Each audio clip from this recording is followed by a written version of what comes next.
Bonjour à tous, j'espère que vous allez bien. On se retrouve aujourd'hui pour faire un point sur le CTO, le compte titre qu'on a créé ensemble et qu'on essaye de faire performer, sachant qu'en ce moment il y a des actions qui sont sur des configurations intéressantes.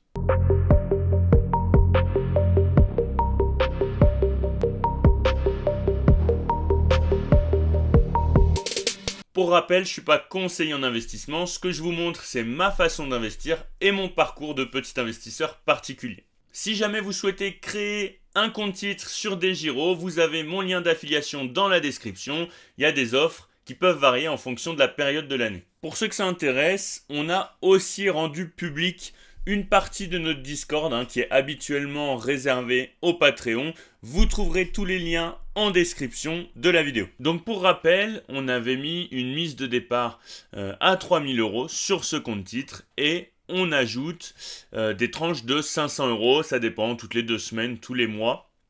Sachant que tous les revenus qui sont générés par YouTube et le Patreon vont sur ce compte titre. Le but, c'est de le faire performer et de le faire grossir le plus rapidement possible. Au départ, on investit sur les actions en fonction de leurs fondamentaux, on ne regarde pas forcément la technique. Et ensuite, on essaye de faire diminuer notre PRU, notre prix de revient unitaire, grâce justement à l'analyse technique. Et là, c'est plutôt ce qu'on est en train de voir en ce moment, parce qu'on a déjà sélectionné quand même 10 lignes de qualité sur lesquelles on essaye de faire diminuer notre PRU. Alors comme vous le voyez, notamment sur Zoetis et sur Nike, on n'a pas investi du tout sur les bons moments, comme je vous le disais. On n'a pas du tout regardé l'analyse technique, on n'a pas du tout regardé le market timing, on a uniquement regardé les fondamentaux. Ce qui fait que pour Nike, par exemple, on a investi avant les résultats qui ont déçu le marché. Donc il y a eu une chute, ce qui nous a quand même permis de recharger sur le support actuel, c'est ce qu'on va voir juste après. Et idem pour Zoetis, on a investi et le jour même, on avait une sorte de bad news sur notamment un médicament destiné aux chiens qui serait potentiellement, pas néfaste, mais bon, il y aurait une sorte de polémique sur ce médicament. Et donc on a Zoetis qui a pareil perdu 8% dans la foulée. C'est pour ça qu'on s'intéresse à l'analyse technique. Le but, c'est vraiment de faire baisser nos PRU. Et c'est le petit point qu'on va faire aujourd'hui parce qu'on a quand même des actions, notamment Starbucks, qui sont dans des configurations intéressantes. Et on va aller voir ça tout de suite. Donc là, j'étais sur MSCI, mais on va aller voir Starbucks. On va commencer par Starbucks. Starbucks, c'est la petite dernière. Starbucks qui est en train de nous former un support haussier, finalement. Avec un triangle, là on voit la résistance en rouge, il faudrait qu'on vienne la taper une troisième fois, et ce qui serait intéressant c'est de venir effectivement casser cette résistance oblique là à la hausse pour pouvoir continuer d'évoluer sur notre résistance, pourquoi pas. Si on regarde les order blocks, qu'est-ce qu'on a? Hop, vous voyez qu'on a des zones acheteuses, enfin là on est sur une zone acheteuse, donc si on venait à casser notre support et notre zone acheteuse, notre order block acheteur, on pourrait venir chercher plus bas. Et si on regarde, il me semble, en monthly, on a des gros order block acheteurs et notamment aux alentours des 75 €. Donc pour moi, potentiellement, prochainement, une zone d'achat pour Starbucks, pour pouvoir baisser le PRU, ce serait aux alentours des 75. Qu'est-ce qu'on a ensuite ? Bon, Alphabet, on va pas la refaire, elle performe très bien en ce moment, on est à plus 15% en un mois, il me semble, si je vous dis pas de bêtises. Pareil pour Apple, on a parlé d'intelligence artificielle, hop, on est parti à la hausse. Si on regarde MSCI, on était sur MSCI tout à l'heure, on va aller regarder un petit peu MSCI. MSCI, à l'heure actuelle, ça marche en monthly, mais on va se remettre en weekly. Si on regarde en weekly, on voit que sur le dernier mouvement haussier qu'on a eu, là on est en train de taper sur les 0,618 de Fibo, donc ça peut potentiellement être une zone de rebond. On a un order block acheteur ici en weekly. Donc ça peut être une zone intéressante de rebond à voir. On a aussi un support haussier en rouge qu'on pourrait revenir chercher. Potentiellement, il ne faudrait pas qu'on le casse, ce serait mauvais signe. Donc voilà, en termes de zone pour MSCI, on pourrait aller chercher ces zones-là. Ensuite, on avait UNH qui a bien baissé. On est en train de travailler à l'oblique pour l'instant. Si on venait à casser cet order block acheteur complètement, sachant qu'on a déjà cassé la moyenne mobile 200 périodes en weekly, eh ben on pourrait potentiellement aller chercher beaucoup plus bas. Donc personnellement, je patiente sur UNH parce que j'ai un PRU qui est assez élevé. Et le but, si je devais recharger sur UNH, ce serait de pouvoir racheter bas pour faire diminuer mon PRU de façon assez importante. Alors, il ne faut pas forcément s'inquiéter pour la moyenne mobile. Vous voyez qu'on est déjà venu la casser, l'enfoncer et repartir à la hausse. C'est la relation, chaque action a une relation particulière à sa moyenne mobile. Il y en a qui sont plutôt décorrélées. Là, pour le coup, on a ce type de relation-là sur UNH pour notre moyenne mobile. Donc, à voir par la suite. Vous voyez quand même que le bas de notre order block pourrait servir potentiellement de support.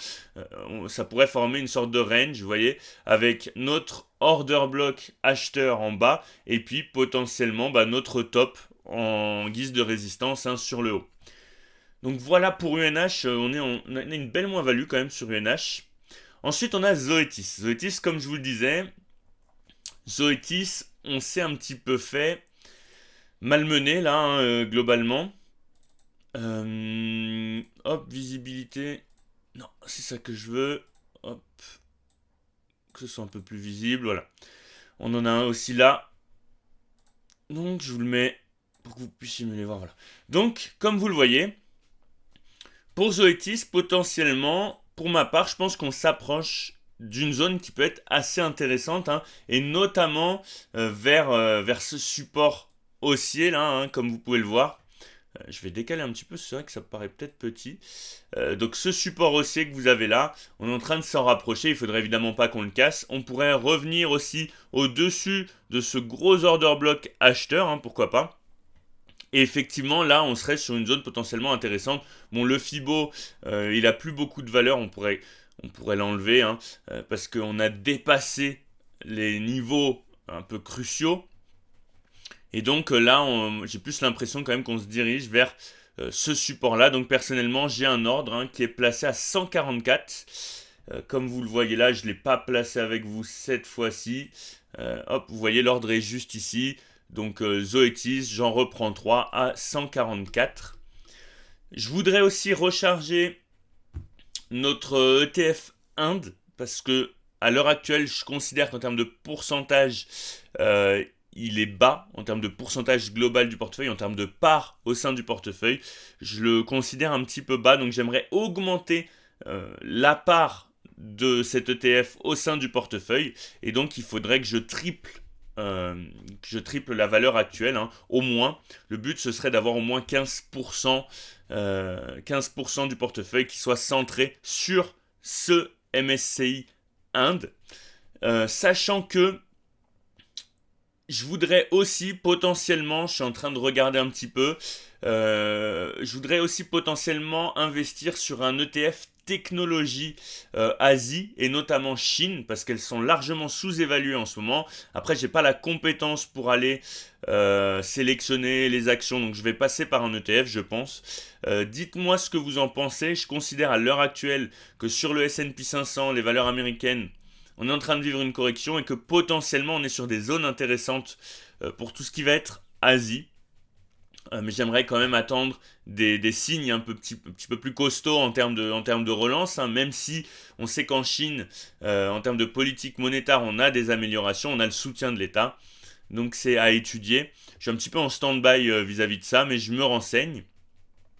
On avait aussi Visa, bon Pepsi, rien à dire, on performe tranquillement. Il faudrait que je recharge aussi Pepsi potentiellement. Et puis Visa, on a acheté très récemment. On a une petite position sur Visa, donc j'aimerais bien en reprendre une part. Si on va regarder un petit peu, hop, Visa.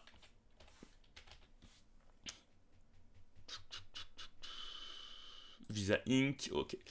Si on regarde un petit peu sur Visa, vous voyez qu'on est quand même en train de bloquer, même si on a méchi en dessous, on est en train de bloquer sur les 0,236 de Fibo.